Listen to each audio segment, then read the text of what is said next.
Hi, in this video we're going to reason about the number of solutions of a cubic equation. So imagine, for example, you've got this cubic equation here.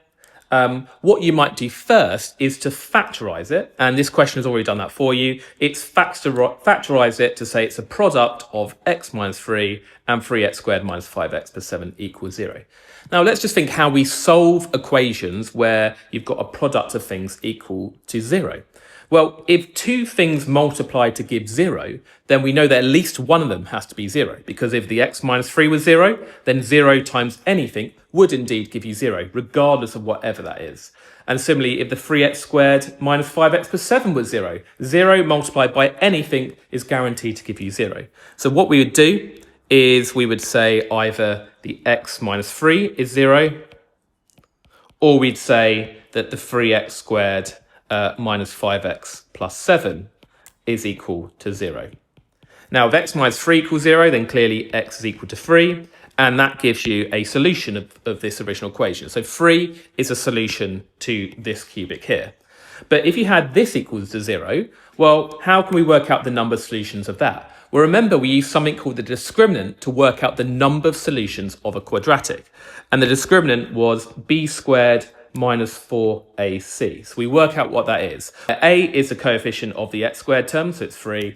B is the coefficient of the x term, which is minus 5. And c is the constant term. So let's just write that out. We've got that a is equal to 3, b is equal to minus 5, and c is equal to 7. So we work out b squared minus 4ac. So b squared is minus 5 squared. Whenever you have a negative number to a power, make sure it's in brackets. So b squared minus 4 times a times c. And if we work that out, we get 25 minus 4 times 3 times 7. That's going to be 12 times 7, which is 84. And when we work that out, we can clearly see that this is less than 0.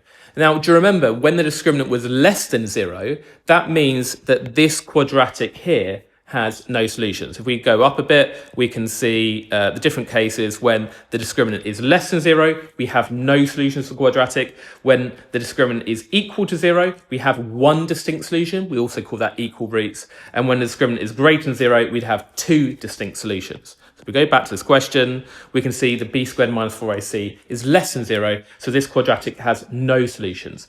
And that means that we only have this one solution of 3. So therefore, because the discriminant was negative, the number, and what actually is that? If I do 25 minus 84 on my calculator, I should be able to do that in my head, but I'm being lazy.